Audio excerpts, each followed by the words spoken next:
నమస్కారం ETV news కు స్వాగతం. ముందుగా ముఖ్యాంశాలు.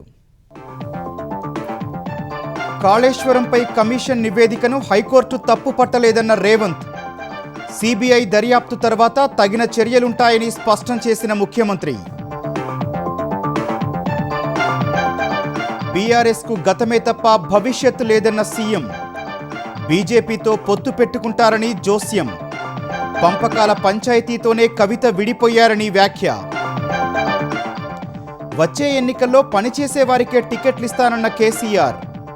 కాంగ్రెస్ పాలనలో రైతుల పరిస్థితి అధ్వానంగా మారిపోయిందని విమర్శలు. ఘనంగా ఆంధ్ర యూనివర్సిటీ శతాబ్ది ఉత్సవాలు. పరిశోధనలకు 500 కోట్లు ఇస్తామన్న సీఎం. సమాజహిత ఆవిష్కరణలు రావాలని ఆకాంక్ష. విశాఖలో రేపే గూగుల్ డేటా సెంటర్ భూమి పూజ. విస్తృత ఏర్పాట్లు చేసిన ఏపీ సర్కార్. ఉత్తరాంధ్ర ముఖ చిత్రం మారుతుందని విశ్వాసం. తెలుగు రాష్ట్రాల్లో పెట్రోల్ డీజిల్ ఇబ్బందులు. అనేక ప్రాంతాల్లో నో స్టాక్ బోర్డులు. తగిన నిల్వలు ఉన్నాయంటున్న అధికారులు. సహజీవనంపై సుప్రీంకోర్టు కీలక వ్యాఖ్యలు. బంధం విచ్ఛిన్నం కాగానే అత్యాచారం వంటి కేసులు పెట్టడం సరికాదని స్పష్టీకరణ.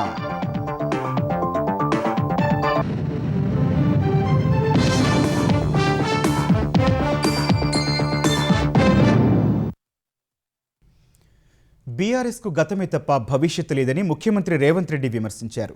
కేసీఆర్ తనకు రాజకీయ ప్రత్యర్థి మాత్రమేనని సీఎం స్పష్టం చేశారు. కేసీఆర్కు ఏదైనా జరిగితే తనకేమీ రాదన్నారు. పంపకాల పంచాయతీతోనే కవిత విడిపోయారని, వారంతా ఒక చెరువులో నీరేనని అన్నారు. అందులో రంగు రుచి మారదని వ్యాఖ్యానించారు. కవిత విమర్శలకు కేసీఆర్ సమాధానం చెప్పాలని రేవంత్ రెడ్డి డిమాండ్ చేశారు. అసెంబ్లీ ప్రాంగణంలో ఎమ్మెల్సీల ప్రమాణ స్వీకారం తర్వాత మీడియాతో ఇష్టాగోష్ఠి మాట్లాడిన ముఖ్యమంత్రి రేవంత్ రెడ్డి కవిత కొత్త పార్టీ, బీఆర్ఎస్ రాజకీయ భవిష్యత్, మహిళా రిజర్వేషన్ల అమలు బిల్లు, ఇతర అంశాలపై అభిప్రాయాలు పంచుకున్నారు. తెలంగాణ ఉద్యమానికి సాధనగా కేసీఆర్ పెట్టిన పార్టీ ఉద్దేశం తీరిపోయిందని, ఇప్పుడు ఆ పార్టీకి గతమే తప్ప భవిష్యత్ లేదన్నారు. ఇప్పుడు బీఆర్ఎస్ కాలం చెల్లిన పార్టీ అన్నారు.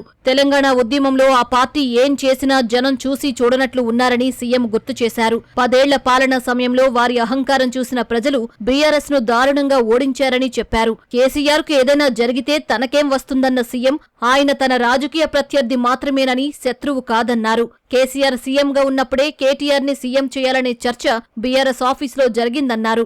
ఇప్పుడు బీఆర్ఎస్ అధినేత విశ్రాంతి తీసుకుంటున్న రాజకీయ నాయకుడని రేవంత్ వ్యాఖ్యానించారు. 2023 అసెంబ్లీ ఎన్నికల తర్వాత కేసీఆర్ ను రాజకీయంగా 4 సార్లు ఓడించినట్లు రేవంత్ గుర్తు చేశారు. కేసీఆర్ కుటుంబంలో ఎలిమినేషన్ ప్రక్రియ జరుగుతోందని, పంపకాల పంచాయతీతోనే కవిత విడిపోయారని అన్నారు. మన మనిషి కాదు మరమనిషి అన్న కవిత మాటలకు కేసీఆర్ సమాధానం చెప్పాలని సీఎం డిమాండ్ చేశారు. తేజస్వి సూర్య వ్యాఖ్యలపై కాంగ్రెస్ ఎంపీలు స్పందించారన్న రేవంత్ బీఆర్ఎస్ కు మాత్రం ఎందుకు వినిపించలేదని ప్రశ్నించారు. పార్లమెంటు స్థానిక సంస్థల ఎన్నికల్లో బీఆర్ఎస్ బీజేపీ కలిసే పోటీ చేశాయన్న రేవంత్ తెలంగాణలో కాంగ్రెస్ కూటమి, బీఆర్ఎస్ బీజేపీ కూటమి ఉండబోతున్నాయని తెలిపారు.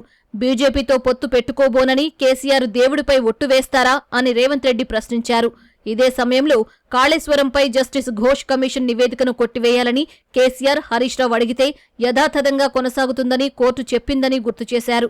సెక్షన్ 8 కింద నోటీసులు ఇవ్వకపోవడాన్ని మాత్రమే కోర్టు తప్పు పట్టిందని చెప్పారు. NDSA, vigilance, justice Ghosh commission నివేదికల ఆధారంగానే కాళేశ్వరంపై సీబీఐ విచారణను కోరామని గుర్తు చేశారు. సీబీఐ విచారణకు ఇస్తే 48 గంటల్లో అరెస్టు చేస్తామని కేంద్ర మంత్రి కిషన్ రెడ్డి గతంలో చెప్పారని గుర్తు చేసిన సీఎం, కాళేశ్వరం మొత్తం ప్రాజెక్టుపై సీబీఐ విచారణ చేసినా అభ్యంతరం లేదన్నారు. బీఆర్ఎస్ తో ఒప్పందంలో భాగంగానే బీజేపీ నేతలు కాళేశ్వరంపై మాట్లాడుతున్నారని సీఎం ఆరోపించారు. ఎన్డీఎస్ఏ చైర్మన్ కాళేశ్వరం ప్రాజెక్టు పరిశీలనకు వస్తే కేంద్ర మంత్రి బండి సంజయ్ ఎలా తప్పుబడతారని సీఎం ప్రశ్నించారు. బీజేపీ వారిని ప్రసన్నం చేసుకోవడానికే హరీష్ రావు ఢిల్లీ వెళ్లారన్న రేవంత్, ఫోన్ ట్యాపింగ్ కేసును హైకోర్టు పర్యవేక్షిస్తోందని చెప్పారు. ఈ కేసు తొందరలోనే కొలిక్కి వస్తుందన్నారు. ఫార్ములా ఈ రేస్ కేసులో ఐఏఎస్ అరవింద్ కుమార్ ని సస్పెండ్ చేశామని గుర్తు చేశారు. జమిలీ ఎన్నికలపై బీజేపీ నేతలు తలుపులు మూసుకుని మాట్లాడుకుంటారన్న రేవంత్, మహిళా రిజర్వేషన్లపై ముందే నిర్ణయం తీసుకుని చర్చ పెడితే ఎలా మద్దతిస్తారని ప్రశ్నించారు. బీజేపీ చెప్పినట్లు వినాలంటే కుదరదన్నారు. 3/2 మెజారిటీ లేదని తెలిసినా బిల్లు పెట్టి ఇప్పుడు కాంగ్రెస్ ను తప్పుపడితే ఎలా అని ప్రశ్నించారు. ప్రజా సమస్యలపై ప్రజాక్షేత్రంలో పోరాడే వారికే వచ్చే ఎన్నికల్లో టికెట్లు ఇస్తానని బీఆర్ఎస్ అధినేత కేసీఆర్ స్పష్టం చేశారు. సభ్యత్వ నమోదులో లక్ష్యాలకు అనుగుణంగా పనిచేయాలని పిలుపునిచ్చారు. లేదంటే ఉద్వాసన తప్పదని హెచ్చరించారు. కాంగ్రెస్ పాలనలో తెలంగాణ రైతుల పరిస్థితి అధ్వానంగా మారిందన్న కేసీఆర్ పండిన ప్రతి గింజను కొనుగోలు చేయాల్సిందేనని డిమాండ్ చేశారు. ఇదే సమయంలో ఇప్పుడున్న స్థానాల్లోనే మహిళా రిజర్వేషన్లు అమలు చేయాల్సిందేనని కేంద్రానికి స్పష్టం చేశారు. తెలంగాణ భవన్లో బీఆర్ఎస్ రజతోత్సవ ముగింపు కార్యక్రమంలో ఆ పార్టీ అధినేత కేసీఆర్ పలు అంశాలపై పార్టీ నేతలకు దిశానిర్దేశం చేశారు. తెలంగాణ తల్లి విగ్రహానికి పూలమాల వేసిన తర్వాత రాష్ట్ర స్థాయి ప్రతినిధుల భేటీలో మాట్లాడిన ఆయన బీఆర్ఎస్ రాష్ట్ర కమిటీ మినహా అన్ని కమిటీలు రద్దు చేస్తున్నట్లు కేసీఆర్ ప్రకటించారు. ఇదే సమయంలో కాంగ్రెస్ ప్రభుత్వ పనితీరుపై ఘాటు విమర్శలు చేసిన కేసీఆర్ తెలంగాణలో రైతుల పరిస్థితిని దిగజార్చేశారని ఆరోపించారు. కాంగ్రెస్ ప్రభుత్వానికి ధాన్యం కొనడమే చేతకావడం లేదన్నారు. పంటల కొనుగోళ్లపై బీఆర్ఎస్ శ్రేణులు ప్రభుత్వాన్ని నిలదీయాలని, రైతులకు అండగా నిలవాలని సూచించారు.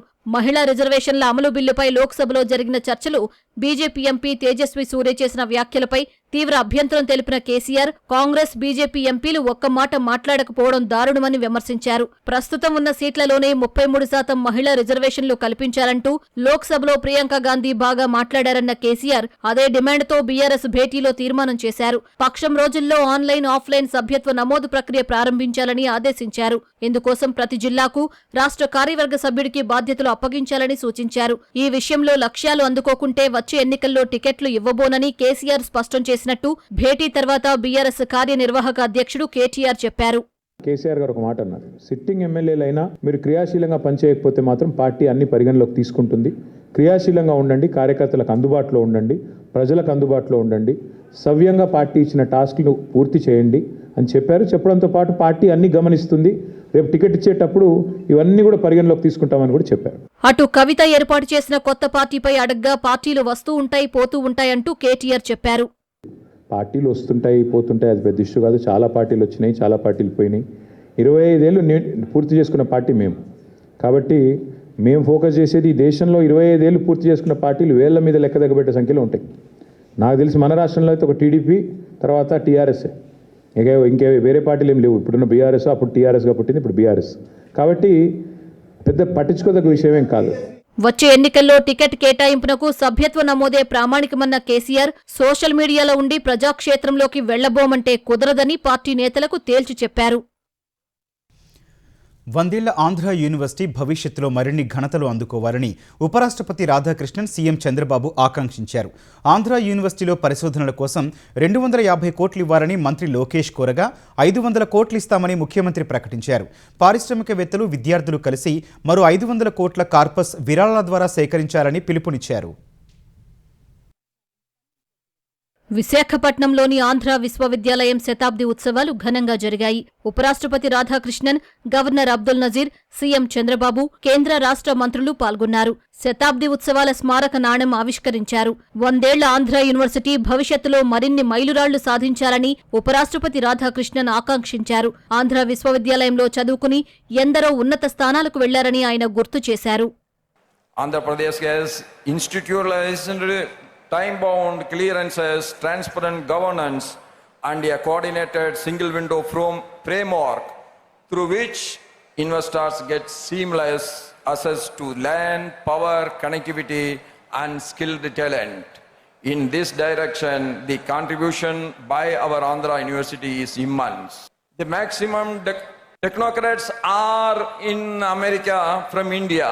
In that, the greatest contribution is from Telugu community that has to be appreciated because of the great universities in both Telangana as well as in Andhra Pradesh. యువత వ్యసనాలకు దూరంగా ఉండాలని, మాతృభాషను, మాతృభూమిని మరిచిపోవద్దని మాజీ ఉపరాష్ట్రపతి వెంకయ్యనాయుడు సూచించారు. క్రమశిక్షణ, ఆరోగ్యంపై ఎక్కువ దృష్టి పెట్టాలని కోరారు. ఇష్టపడిన పనిని కష్టపడి చేయండి, నష్టపడేది లేదు. మీరు జీవితంలో ఉన్నత స్థాయికి ఎదుగుతారని చెప్పని ఈ సందర్భంగా మీ అందరికీ నేను మనం చేస్తున్నాను. అందరం ఎమ్మెల్యేలు కాకపోవచ్చు, ఎంపీలు కాకపోవచ్చు, మంత్రులు కాకపోవచ్చు, రాష్ట్రపతులు, ఉపరాష్ట్రపతులు కాకపోవచ్చు, కానీ సమాజంలో ఉన్నత స్థాయికి చేరాలంటే కష్టపడాలా. వర్సిటీలు సమాజం కోరుకునే ఆవిష్కరణలకు వేదిక కావాలని ముఖ్యమంత్రి చంద్రబాబు కోరారు. విద్యార్థులు సంపద సృష్టించే మార్గదర్శకులుగా తయారు కావాలని ఆయన సూచించారు. ఆంధ్ర విశ్వవిద్యాలయంలో పరిశోధనలకు విద్యాశాఖ మంత్రి లోకేష్ 250 కోట్లు ఇవ్వాలని కోరగా సీఎం 500 కోట్లు ప్రకటించారు. మీ మంత్రి గారు 250 కోట్లు అడిగాడు. ఆంధ్ర యూనివర్సిటీ భారతదేశంలో టాప్ 5 లో ఒకటి కావాలని నా ఆకాంక్ష. ప్రపంచంలో టాప్ 100లో ఆంధ్ర యూనివర్సిటీ ఉండాలి. 500 కోట్ల రూపాయలు ఆంధ్ర యూనివర్సిటీకి ఇస్తాం. మల్లికార్జునరావు గారు, మోహన్ రెడ్డి గారు, లారస్ సత్యనారాయణ గారు అందరూ వ్యాపారస్తులు ఉన్నారు. మీ అందరికీ అప్పచెప్తున్నా, ప్రతి ఒక్క విద్యార్థి 1 రూపాయి అయినా కాంట్రిబ్యూట్ చేసి మరో 500 కోట్ల రూపాయలు కార్పస్ అభివృద్ధి కావాలి. వెళ్లేదారిలో ఎన్ని కష్టాలు ఎదురైనా లక్ష్యాన్ని వదలకూడదని ఈ కార్యక్రమానికి విశిష్ట అతిథిగా హాజరైన క్రికెటర్ సచిన్ తెందుల్కర్ విద్యార్థులకు సూచించారు. My simple message to you, which I followed throughout my journey, success never happens overnight. It takes time. We have to be patient and follow the right path. While chasing your dream, don't cut corners and find shortcuts and compromise values. That is going to be extremely important for our country to move forward and for you to set examples for the next generation.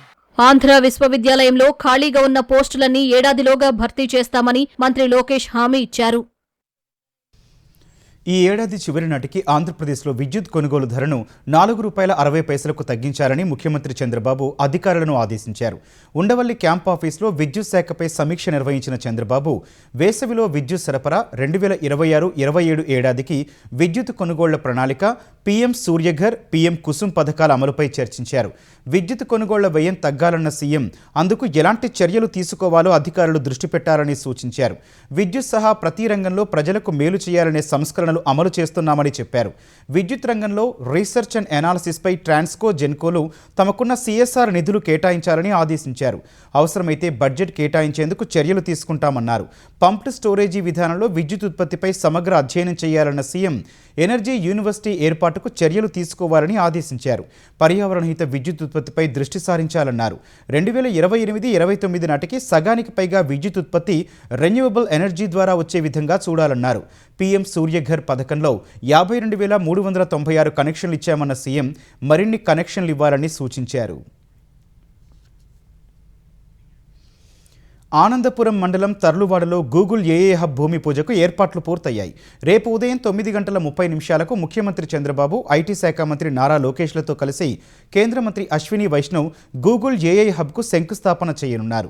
ఈ కార్యక్రమం ఏర్పాట్లను జిల్లా incharge మంత్రి DBV స్వామి, MP Sribharat, Bheemili MLA Ganta Srinivasarao, ప్రభుత్వ వైపు వేపాడ చిరంజీవి పరిశీలించారు. దాదాపు 135,000 కోట్ల పెట్టుబడితో 1000 మెగావాట్ల సామర్థ్యంతో ఈ హైపర్ స్కేల్ డేటా సెంటర్ నిర్మాణం జరగనుంది. గూగుల్ ఏఐ హబ్తో అంతర్జాతీయ డేటా మార్పిడి మరింత సులభం కానుండగా కృత్రిమ మేధ, data science, cyber security, cloud architecture వంటి రంగాల్లో విస్తృత అవకాశాలు ఏర్పడతాయి.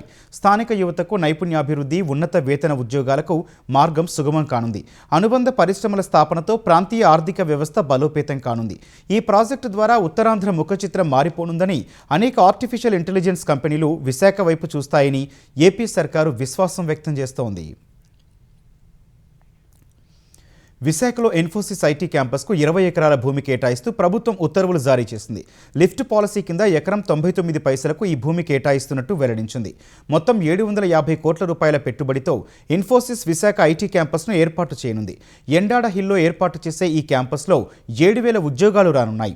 విశాఖను ఐటీ హబ్గా తీర్చిదిద్దే చర్యల్లో భాగంగా ఈ భూ కేటాయింపు చేసినట్టు ప్రభుత్వం ఉత్తర్వుల్లో తెలిపింది. 2029 జనవరి నాటికి 1వ దశ ప్రాజెక్టు పూర్తి చేయనుండగా 6 ఏళ్లలో మొత్తం ప్రాజెక్టు పూర్తి చేయనున్నారు. ఈ క్యాంపస్ కోసం 100% హరిత ఇంధనం సరఫరా చేయనున్నారు. మెట్రో కనెక్టివిటీ సహా రోడ్లు, నీరు, విద్యుత్, ఇతర మౌలిక వస్తువులు కల్పనకు ప్రభుత్వం హామీ ఇచ్చింది. ఏపీఐఏసీ ద్వారా 79 కోట్లతో మౌలిక సదుపాయాల అభివృద్ధి చేయనున్నట్టు తెలిపింది.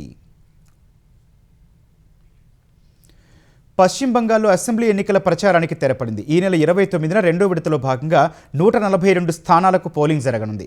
1448 మంది అభ్యర్థుల భవితవ్యాన్ని దాదాపు 3,21,73,000 మంది ఓటర్లు తేల్చనున్నారు. ఈ విడత ఎన్నికల కోసం ఎన్నికల సంఘం 41,000 పోలింగ్ కేంద్రాలు ఏర్పాటు చేసింది. 2,321 కంపెనీల కేంద్ర బలగాలను మోహరించింది. ఒక్క కోల్కతాలోనే 273 కంపెనీల బలగాలను మోహరించింది. సీఎం మమతా బెనర్జీ, ప్రతిపక్ష నేత బీజేపీ నేత సువేందు అధికారి పోటీ పడుతున్న భవానీపూర్ నియోజకవర్గంపై అందరి దృష్టి నెలకొంది.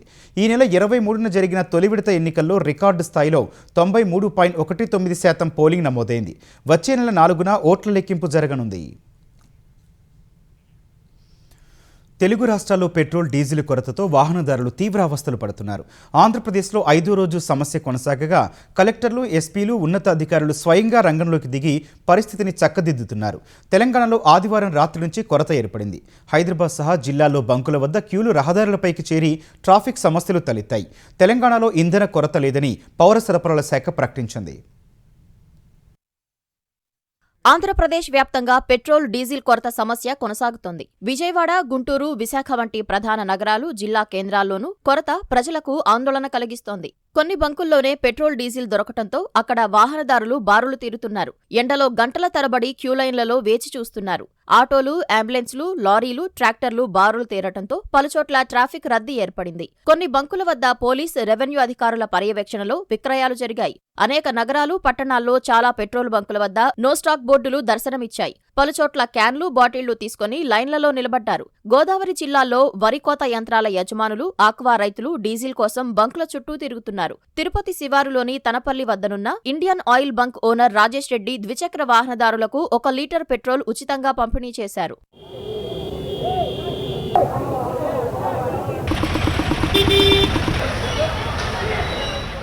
పెట్రోలు, డీజిల్ విక్రయాల్లో బ్లాక్ మార్కెట్, కృత్రిమ కొరత సృష్టించేందుకు ఎవరైనా ప్రయత్నిస్తే కఠిన చర్యలు తీసుకోవాలని ముఖ్యమంత్రి చంద్రబాబు ఆదేశించారు. పెట్రోలు, డీజిల్ కొరతపై సీఎం టెలికాన్ఫరెన్స్ నిర్వహించారు. పెట్రోలు, డీజిల్ సరఫరా సాధారణ పరిస్థితిని తేవాలని ఆదేశించారు. సీఎం ఆదేశాలతో కలెక్టర్లు, ఎస్పీలు, ఇతర అధికారులు స్వయంగా వెళ్లి పెట్రోల్ బంకులు తనిఖీ చేశారు. చమురుకు లోటు లేదని, భయంతో ఎక్కువ కొనుగోలు చేయవద్దని వాహనదారులకు విజ్ఞప్తి చేశారు. బంకులకు 2,608 ట్యాంకర్లు సరఫరా చేసేలా ప్రభుత్వం చర్యలు చేపట్టింది. ఆంధ్రప్రదేశ్లో బుధవారానికి సాధారణ పరిస్థితి వస్తుందని డీలర్లు అంచనా వేస్తున్నారు.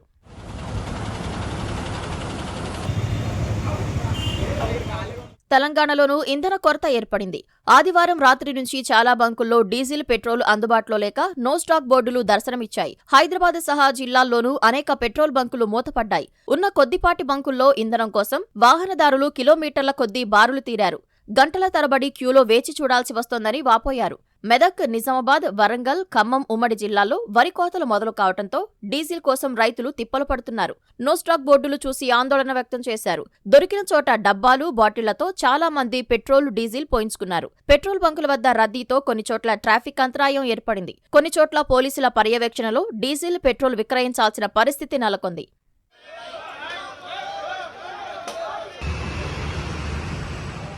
చమురు మార్కెటింగ్ కంపెనీలు పెట్రోల్, డీజిల్ సరఫరా తగ్గించడం వల్లే సమస్య ఉత్పన్నమైందని పెట్రోలియం డీలర్స్ అసోసియేషన్ అధ్యక్షుడు అమరేందర్ రెడ్డి చెప్పారు. లీటర్కు 30 రూపాయల వరకు నష్టం వస్తోందని, సరఫరాను అమాంతం తగ్గించారని ఆరోపించారు. అడ్వాన్స్ చెల్లిస్తేనే కంపెనీలు ఇంధనం సరఫరా చేస్తున్నారని అమరేందర్ రెడ్డి వెల్లడించారు. 2025-26 రబీ సీజన్లో పండిన మొక్కజొన్న పంటను వెంటనే కొనుగోలు చేయాలని ముఖ్యమంత్రి చంద్రబాబు కేంద్ర వ్యవసాయ శాఖ మంత్రి శివరాజ్ సింగ్ చౌహాన్ను కోరారు. ఈ మేరకు శివరాజ్ సింగ్కు లేఖ రాసిన చంద్రబాబు మొక్కజొన్న రైతులకు ధరల వ్యత్యాస చెల్లింపు పథకాన్ని వర్తింపజేసి ఆదుకోవాలని విజ్ఞప్తి చేశారు. మొక్కజొన్న కనీస మద్దతు ధర 2,400 రూపాయలు ఉంటే ప్రస్తుతం మార్కెట్లో క్వింటాలు ధర 1,600 నుంచి 1,700 మధ్య మాత్రమే ఉందని చంద్రబాబు తన లేఖలో వివరించారు. ఏపీలో సుమారు 42 లక్షల మెట్రిక్ టన్నుల మొక్కజొన్న దిగుబడి వచ్చే అవకాశం ఉందన్నారు. ఏపీలో పండే మొక్కజొన్నకు పీఎం ఆశా కింద రైతులకు ధరల వ్యత్యాసాన్ని చెల్లించి కొనుగోలు చేయాలని కోరారు. ఈ మేరకు నాఫెడ్, ఏపీ మార్క్ఫెడ్ సమన్వయంతో పథకం అమలుకు అనుమతి ఇవ్వాలని చంద్రబాబు విజ్ఞప్తి చేశారు. సమాజంలో మహిళలకు రక్షణ కల్పించాలంటే మత్తు పదార్థాలపై దృష్టి పెట్టాలని ముఖ్యమంత్రి రేవంత్ రెడ్డి సూచించారు. మహిళలు, చిన్నారుల భద్రత కోసం హైదరాబాద్ పోలీసులు ఏర్పాటు చేసిన స్పందన బృందాలను సీఎం ప్రారంభించారు. తర్వాత మాట్లాడిన రేవంత్ రెడ్డి ఎంత సంపాదించినా పిల్లలు సరైన దారిలో లేకపోతే ఉపయోగం లేదన్నారు. మహిళలు, చిన్నారులపై జరిగే దాడుల్లో మత్తు పదార్థాల ప్రభావం అధికమని చెప్పిన రేవంత్ డ్రగ్స్ నిర్మూలనలో ప్రతి ఒక్కరూ భాగస్వాములు కావాలని పిలుపునిచ్చారు. మహిళల మీద జరిగిన విచక్షణారహితమైన దాడులను కానీ చిన్నపిల్లల మీద జరుగుతున్న అకృత్యాలను చూస్తే మత్తు పదార్థాలు సేవించిన వాళ్ళే ఈ నేరాలలో ఎక్కువ పాల్గొంటున్నారు. ఈ సమాజంలో మహిళలకు రక్షణ కల్పించాలంటే వ్యసనాలు ఏవైతున్నాయో వాటి మీద దృష్టి పెట్టాలి. ఎక్కడున్నా, ఏ స్కూళ్ళు, కాలేజీలు, ఎక్కడున్నా, పబ్లిక్ ప్లేస్లో ఎక్కడున్నా, వాళ్ళు ప్రజాప్రతినిధులా లేకపోతే వాళ్ళు పెద్ద పెద్ద సెలబ్రిటీసా, ఇందులో ఎవ్వరికి మినహాయింపు లేదు. అందుకే మా పోలీసు ఉన్నతాధికారులందరికీ నేను సూచన చేస్తున్నా, ఎంత పెద్ద సెలబ్రిటీ ఇందులో ఉంటే అంత ఫాస్ట్గా రీచ్ అవ్వండి, తీసుకొచ్చి చెర్లపల్లెనో చెంచల్గూడలను కూర్చోబెట్టుండ్రి. కేసుల మీద కేసు కట్టి లోపలనే ఉంచండి, 1 సంవత్సరం వరకు బయటకు వెళ్ళకుండా. అప్పుడు ఈ సమాజంలో ఒక బాధ్యత వస్తుంది, భయం వస్తుంది. తెలంగాణ శాసనమండలి సభ్యులుగా కోదండరాం, మంత్రి అజారుద్దీన్ ప్రమాణ స్వీకారం చేశారు. గవర్నర్ కోట ఎమ్మెల్సీలుగా వారిద్దరి పేర్లకు గవర్నర్ ఆమోద ముద్ర వేయడంతో ఇవాళ మండలి చైర్మన్ గుత్తా సుఖేందర్ రెడ్డి వారితో ప్రమాణ స్వీకారం చేయించారు.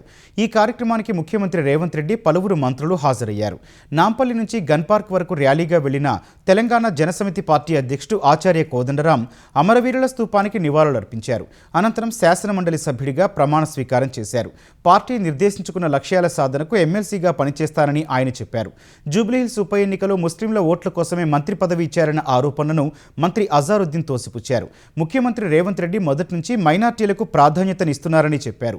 6 నెలల గడువు సమీపిస్తున్న వేళ ఎమ్మెల్సీగా ఆమోద ముద్ర ఎలా పడిందని అజారుద్దీన్ను ప్రశ్నించగా ముఖ్యమంత్రిపైనే తాను భరోసా ఉంచారని బదులిచ్చారు.